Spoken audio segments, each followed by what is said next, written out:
नमस्कार, मैं हूं कौशल सेठ और एबीपी गंगा के खास कार्यक्रम हाई अलर्ट में आपका स्वागत है। 8 फरवरी यानी प्रपोज डे, इसी दिन से वैलेंटाइन डे वीक की शुरुआत होती है। यह दिन हर प्रेमी प्रेमिका की जिंदगी के हसीन दिनों में से एक होता है, लेकिन आशिक अगर सनकी हो तो यह खूबसूरत दिन भी खौफनाक बन जाता है।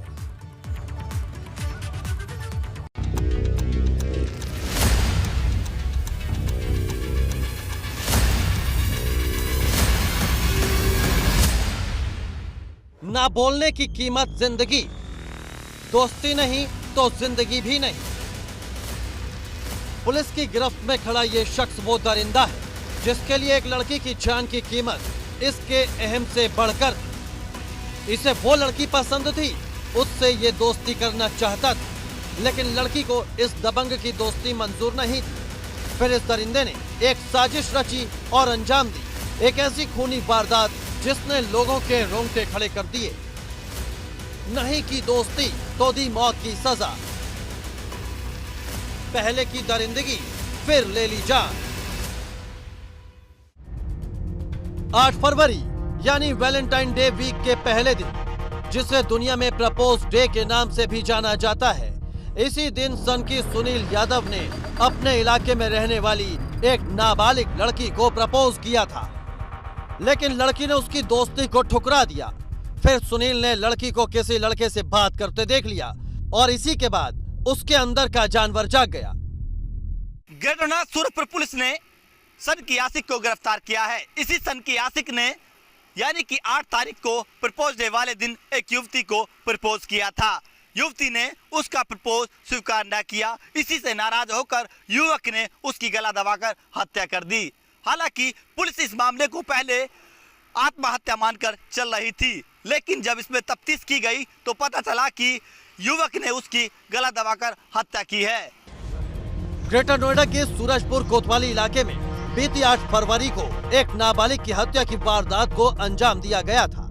लाश लड़की के घर के ऊपरी कमरे में मिली थी। शुरुआती जांच में पुलिस इसे आत्महत्या ही मान रही थी, लेकिन परिवार के दबाव में जब पुलिस ने तफ्तीश शुरू की, हत्या ही मान रही थी, लेकिन परिवार के दबाव में जब पुलिस ने तफ्तीश शुरू की तो पता चला कि लड़की के घर के बगल में 3 युवक किराए पर कमरा लेकर रहते थे।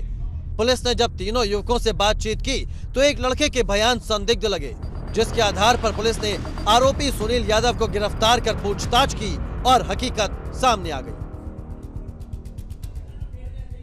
थाना सूरजपुर अंतर्गत एक अभियोग दर्ज किया गया था, जिसमें एक नाबालिग बच्ची की, जिसकी उम्र लगभग 15 वर्ष के आसपास थी, इसकी गला दबा करके हत्या कर दी गई थी। और इसमें जो है वो पुलिस के द्वारा तफ्तीश की गई। तफ्तीश के दौरान जो है एक शख्स जिसका नाम सुनील यादव है, जो पड़ोस में रहता है, इसकी गिरफ्तारी की गई है। और ये सुनील यादव जो है वो बच्ची को जानता था।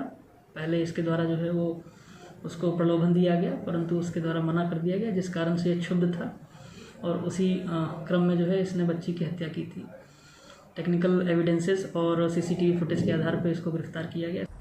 जहां पुलिस ने केवल हत्या के आरोप में आरोपी के खिलाफ केस दर्ज किया है, तो वहीं लड़की के परिजनों का आरोप है कि कत्ल से पहले उसके साथ रेप की वारदात को भी अंजाम दिया गया था। इन आरोपों पर लड़की की स्लाइड बनवाकर लैब के लिए भेजी गई है। रेप की पुष्टि होने पर धाराएं बढ़ाई जाएंगी। ग्रेटर नोएडा से रविंद्र जयंत की रिपोर्ट, एबीपी गंगा। संत कबीर नगर में एक परिवार ने ऐसी घिनौनी साजिश रची जिसके खुलासे ने रिश्तों को शर्मसार कर दिया। बेटी की हरकतों से परेशान परिवार ने अपनी ही बेटी के कत्ल की सुपारी दे दी, क्योंकि एक परिवार को बेटी के कत्ल की देनी पड़ी सुपारी। इस रिपोर्ट में देखिए।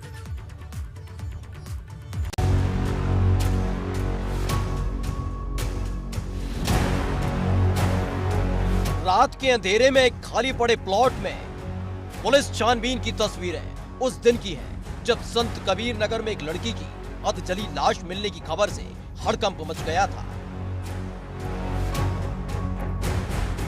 पुलिस जब मौके पर पहुंची थी और उस लड़की की शिनाख्त कराई गई थी तो पहचान रंजना यादव के रूप में हुई थी, लेकिन पुलिस के लिए इस वारदात के पीछे की वजह और हथियारों तक पहुंचना चुनौती था।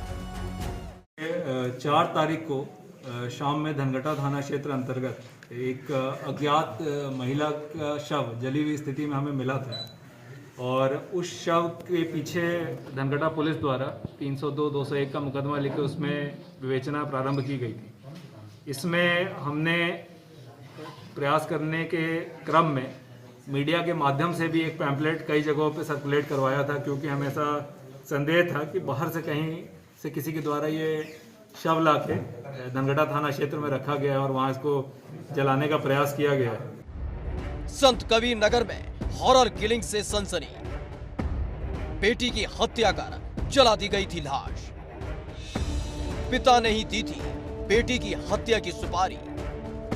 पिता की इज्जत पर हमला थी बेटी की मोहब्बत। पुलिस की गिरफ्त में खड़े ये तीनों शख्स उस रंजना यादव के बिल्कुल खास हैं, जिसकी हत्या के बाद उसकी लाश को जला दिया गया था। इनमें एक शख्स वो है जिसने रंजना को जिंदगी दी थी, तो दूसरा शख्स वो इंसान है जिसे रंजना हर साल राखी बांधती थी और ये उसकी जिंदगी को महफूज रखने का वादा करता था। तो वहीं तीसरा कातिल भी कोई बाहरी नहीं बल्कि रंजना का बहनोई है।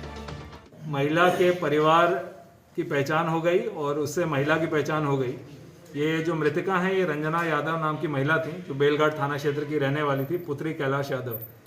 इसमें इनके पिता कैलाश यादव, इनके भाई अजीत यादव तथा इनके बहनोई सत्य प्रकाश यादव, जो मौली थाना क्षेत्र के महोबरा के रहने वाले थे, तथा सीताराम यादव पुत्र रामसरन यादव, ये डोमडी, ये भी मौली के रहने वाले थे। इन 4 अभियुक्तों को गिरफ्तार किया गया है। धनगटा थाना क्षेत्र में रंजना की लाश मिलने के बाद से पुलिस की कई टीमों को तफ्तीश में लगाया गया था। इस दौरान पुलिस के हाथ एक सीसीटीवी फुटेज भी लगा था, जिसने पुलिस को कातिलों तक पहुंचने में काफी हद तक मदद मिली। इसी सीसीटीवी फुटेज के आधार पर जब पुलिस ने रंजना के पिता, भाई और बहनोई को गिरफ्तार किया तो उसके कत्ल की हकीकत सामने आ गई। बेटी का इश्क ही साबित हुआ जानलेवा। पिता को रास नहीं आया बेटी का रिश्ता। झूठी शान के लिए दी बेटी की सुपारी। 1.5 लाख में किया बेटी की जान का सौदा। रंजना का पिता कैलाश यादव 2019 में आर्मी से रिटायर हुआ था। घर पर रहने के दौरान कैलाश को पता चला कि उसकी छोटी बेटी रंजना के संबंध बेलाघाट के शाहपुर के रहने वाले एक बस मालिक जावेद से थे। इसी दौरान दिसंबर 2019 में रंजना अपने प्रेमी के साथ घर छोड़कर चली गई थी, जिसमें कैलाश यादव ने रंजना के प्रेमी पर अपहरण और हत्या की आशंका का केस दर्ज कराया था, जिसमें पुलिस ने मार्च 2020 में रंजना को बरामद किया और उसने अपने पिता के आरोपों के खिलाफ बयान दिया था। इनकी जो पुत्री थी वो एक बगल के ही जावेद नामक व्यक्ति से प्रेम करती थी और उनके साथ रहना चाहती थी और पूर्व में उनके साथ भाग भी चुकी थी और पुलिस द्वारा इनको बरामद किया गया था। और ये बार बार उसी के पास जाती थी, जिससे इनके परिवार वाले क्षुब्ध थे और वो नहीं चाहते थे कि वो उनसे शादी करे। बेटी के बार बार अपने प्रेमी के पास जाने और परिवार की इज्जत भरे बाजार में उछाले जाने से पूरा परिवार परेशान था। इसलिए कैलाश ने अपने बेटे और दामाद के साथ मिलकर रंजना की मौत की साजिश रची और उसकी हत्या को अंजाम दे डाला।